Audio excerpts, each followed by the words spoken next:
नमस्कार विद्यार्थी मित्रों, 11th स्टैटिक्स चैप्टर नंबर 3 के अंदर आज अपने सीखने वाले हैं भूष्टक यानी बहुलक, जिसे अंग्रेजी में मोड कहते हैं। तो भूष्टक को ज्ञात करने से पहले सबसे पहले इनको सूत्रों को देख लेते हैं। तो जब आपके पास अवर्गीकृत सूचना हो यानी आपके पास सिर्फ अवलोकन दिया हो तो उस समय एमओ का सूत्र है सबसे अधिक बार आने वाले अवलोकन को आप क्या कहेंगे, एमओ कहेंगे, राइट। जब आपके पास वर्गीकृत सूचना हो और वर्गीकृत सूचना के अंदर असतत आवृत्ति वितरण दिया हो तो उस समय एमओ का सूत्र है कि सबसे बड़ी जो आवृत्ति है उसके सामने वाले जो अवलोकन का जो मूल्य है वो आपके एमओ की कीमत होगी। और जब आपके पास सतत आवृत्ति वितरण हो यानी वर्ग और आवृत्ति दिए हो तो उस समय एमओ का सूत्र है L plus F M minus F one upon 2fm minus f1 minus f2 into C. Clear. यहाँ खास ध्यान रखना है कि जो सबसे बड़ी आवृत्ति है वो बहुलक वर्ग होगा, उसकी जो अध सीमा है उसको आप क्या कहेंगे, L कहेंगे। बहुलक वर्ग की आवृत्ति जो है उसे आप F कहेंगे। बहुलक वर्ग के ऊपर की जस वर्ग की आवृत्ति जो है वो आपका F1 होगा। बहुलक वर्ग के नीचे के वर्ग की जो आवृत्ति है वो F2 होगा और बहुलक वर्ग की वर्ग लंबाई जो है उसे आप क्या कहेंगे, C कहेंगे। क्लियर। तो ये सूत्र आपको कब लगाना है, जब आपके पास वर्ग और आवृत्ति दी हो और वर्गों के बीच अंतर कैसा हो, समान हो। अब यह खास ध्यान रखना है कि जब आपके पास वर्ग और आवृत्ति हो और वर्गों के बीच अंतर समान न हो यानी असमान वर्ग लंबाई वाला आवृत्ति वितरण दिया हो तो उस समय अपने भूष्टक का आसादित सूत्र ज्ञात करते हैं, से भूष्टक ज्ञात करते हैं। तो आसादित सूत्र क्या है, एमओ बराबर 3m माइनस 2x बार। तो उस समय आपको मध्यस्थ और माध्य दोनों की कीमत ज्ञात करने के बाद भूष्टक की कीमत ज्ञात करनी पड़ेगी। क्लियर। तो चलिए सबसे रिलेटेड अपने एक एक सवाल को देखते हैं। तो यहाँ देखिए आपके पास पहला जो सवाल है तो यहाँ पर कुछ अवलोकन आपको यहाँ पर दिए गए हैं और आपको बोला क्या है कि भूष्टक ज्ञात करना है। क्लियर। तो जब आपके पास अवलोकन हो तो उस समय अपने कौन सा सूत्र लगाते हैं, एमओ बराबर होता है सबसे अधिक बार आने वाला अवलोकन। तो चलिए सबसे पहले अपने सूत्र को लगा देते हैं। तो एमओ बराबर सबसे अधिक बार आने वाला अवलोकन यानी जो अवलोकन सबसे अधिक बार रिपीट हो रहा हो उस अवलोकन को अपने एमओ कहेंगे, आने वाला अवलोकन। तो चलिए देखते हैं कि इस यहाँ पर आपको कौन सा अवलोकन बार बार रिपीट हो रहा है। तो यहाँ देखिए 138 138 138 आपको कितनी बार, 3 बार रिपीट हो रहा है। So the value of MO is 138। तो एमओ की कीमत यानी भूष्टक की कीमत कितनी आएगी, 138। क्लियर। बिल्कुल सिंपल तरीके से आप एमओ ज्ञात कर सकते हो। अब अपने वर्गीकृत सूचना में चलते हैं और वहां पर देखते हैं असतत आवृत्ति वितरण। तो यहाँ देखिए आपके पास अवलोकन और आवृत्ति दी हुई है। यहाँ ध्यान रखना है कि भूष्टक ज्ञात करने के लिए कोई कॉलम तैयार करना पड़ता नहीं है। आपको क्या करना है कि जब आपके पास सिर्फ चल यानी अवलोकन और आवृत्ति हो तो सबसे पहले आवृत्ति में सबसे बड़ी आवृत्ति को आपको देखना है। तो यहाँ सबसे बड़ी आवृत्ति कौन सी है, 25। तो यहाँ सूत्र क्या आ जाएगा, एमओ बराबर सबसे बड़ी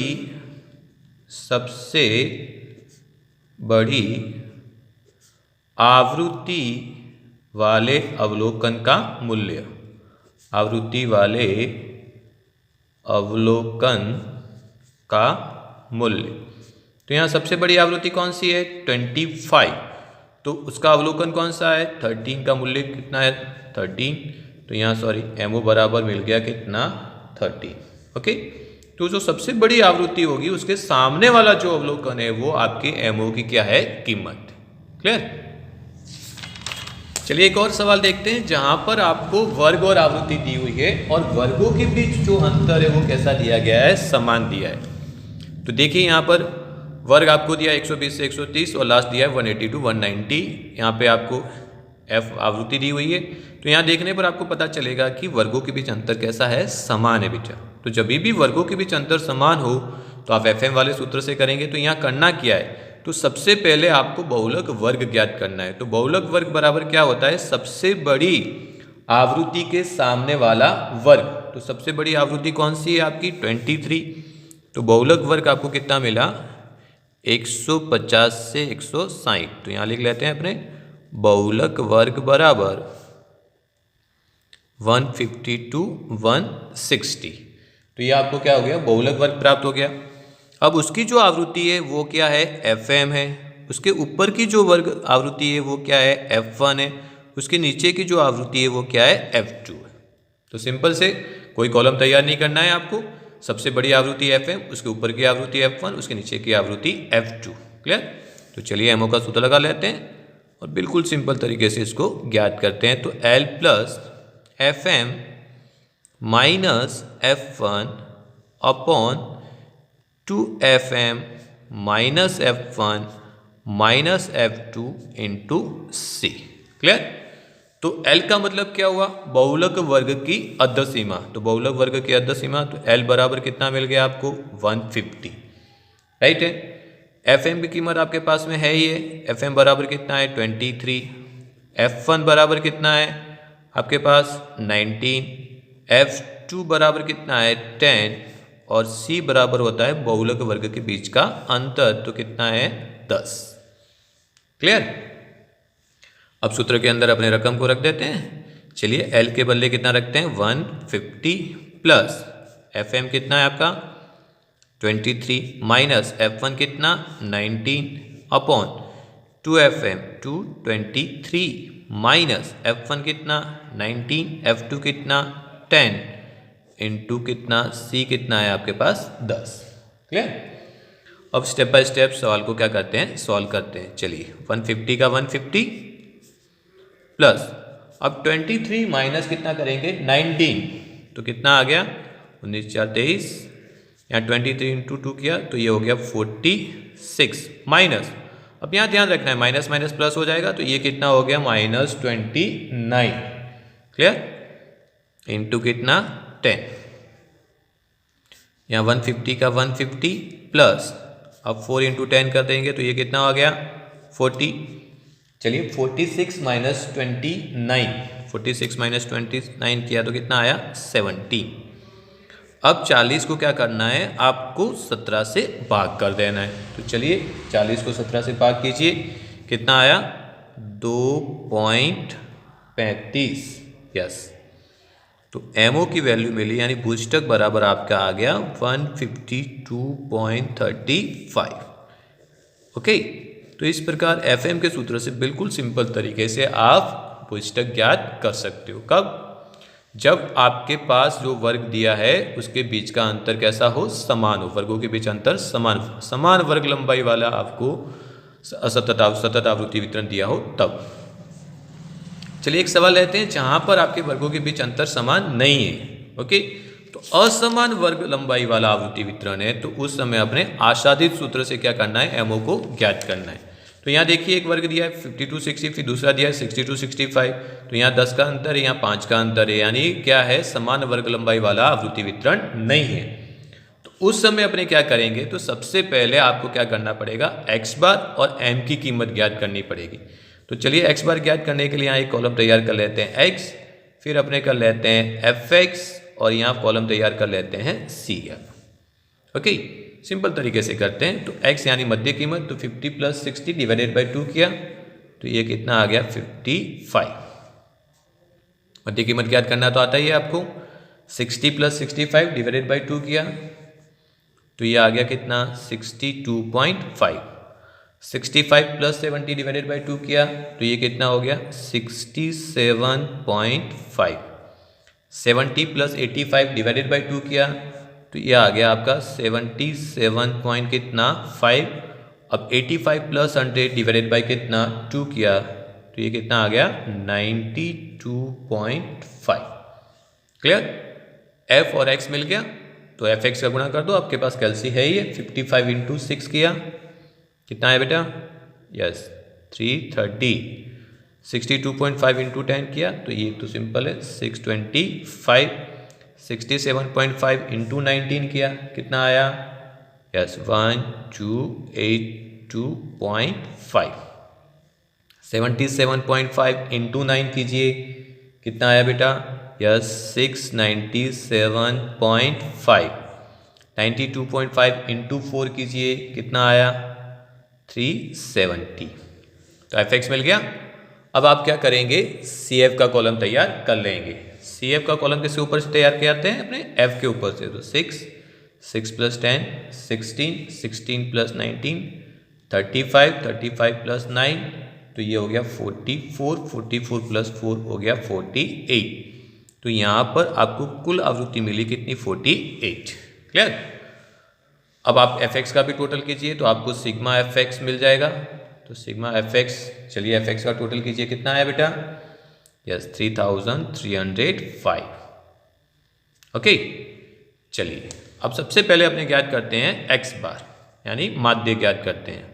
तो माध्य का सूत्र लगा देते हैं, sigma f x upon n. तो एफ एक्स कितना है आपके पास?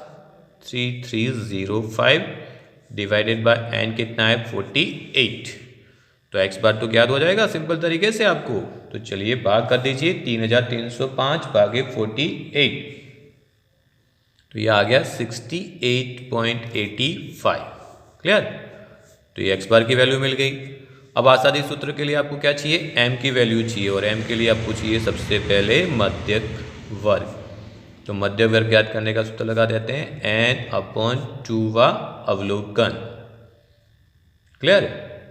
तो एन अपॉन 2 करेंगे तो एन कितना है? 48 डिवाइडेड बाय 2 अवलोकन। तो आपको कौन सा अवलोकन मिला? 24। अब 24वां अवलोकन को आप क्या करेंगे? सी एफ में देखकर वर्ग प्राप्त करेंगे। तो अवलोकन को किस में देखेंगे? सी एफ में देखने पर, सी एफ में देखने पर। तो चलिए 24 किसके अंदर समाविष्ट है? तो यहाँ देखेंगे तो 24 किसके अंदर समाविष्ट है? 35। तो उसके सामने का वर्ग कितना आया? 65 to 70। तो यहाँ लिख लेते हैं अपने मध्यक वर्ग बराबर, स्टेप बाय स्टेप कीजिए, नो शॉर्टकट, 65 to 70। अब सूत्र लगा देंगे m का, m बराबर l plus n upon 2 minus C F upon F into C. Clear. m क्या करना मैंने आपको लास्ट लेक्चर के अंदर सिखाया ही था। l यानी मध्य का वर्ग की अध सीमा, तो यहाँ रख देते हैं कितना? 65 प्लस n अपॉन 2 ऑलरेडी अपने ज्ञात कर चुके हैं कितना? 24 माइनस सी एफ यानी मध्य का वर्ग के ऊपर की संचय आवृत्ति, और f यानी मध्य का वर्ग की आवृत्ति। ओके, तो माइनस कितना? 16 डिवाइडेड बाय कितना? 19 इंटू अंतर कितना है? 5 का, 65 to 70। क्लियर। यहाँ ध्यान रखो, जो मध्य का वर्ग प्राप्त हो उसके बीच का जो अंतर होगा वो c होगी। तो 65, 24 माइनस कितना किया? 16, तो ये कितना आ गया? 8 इंटू 5 डिवाइडेड बाई कितना? 19। क्लियर। तो 65 प्लस 8 5 का कितना हो गया? 40, 40 डिवाइडेड बाई चलिए 19 कीजिए बेटा, तो कितना आया? चलिए बताइए, फटाक से कैलकुलेटर में कीजिए। 40 डिवाइडेड बाई 19 तो ये आ गया कितना? 2.11। तो m की वैल्यू मिली आपको 67.11। ये आ गई आपकी m की वैल्यू। क्लियर। अब आपको आसानी सूत्र लगाकर क्या करना है? बोस्टक ज्ञात करना है। तो MO का सूत्र हो जाएगा 3m माइनस 2x बार। तो 3 का 3, m की वैल्यू ऑलरेडी अपने फाइंड कर चुके हैं कितना? 67.11 माइनस 2, x बार की वैल्यू कितनी आ रही थी? 68.85। क्लियर। अब 67.11 इंटू कितना कीजिए? 3, बताइए कितना आया बेटा? यस 201.33 माइनस, अब 68.85 इंटू कितना कीजिए? 2, कितना आया? यस 137.7। चलिए अब लेस कर दीजिए, घटा दीजिए। 201.33 में से 137.7 गया, तो ये आपका आ गया MO की वैल्यू 63.63। क्लियर। तो ध्यान रखें कि जब भी आपके पास वर्ग दिया हो तो समान वर्ग वाला आवृत्ति वितरण हो तो FM के सूत्र से, असमान वर्ग वाला आवृत्ति वितरण हो तो उस समय अपने को आसादी सूत्र लगाना है। तो सबसे पहले x बार और फिर m, और उसके बाद MO आपको क्या करना पड़ेगा? ज्ञात करना पड़ेगा। क्लियर। होप सो कि आपको पुस्तक से रिलेटेड, बहुलक से रिलेटेड ये सवाल समझ में आ चुके होंगे। Thank you very much. जय हिंद, जय भारत, स्वस्थ रहिए, मस्त रहिए।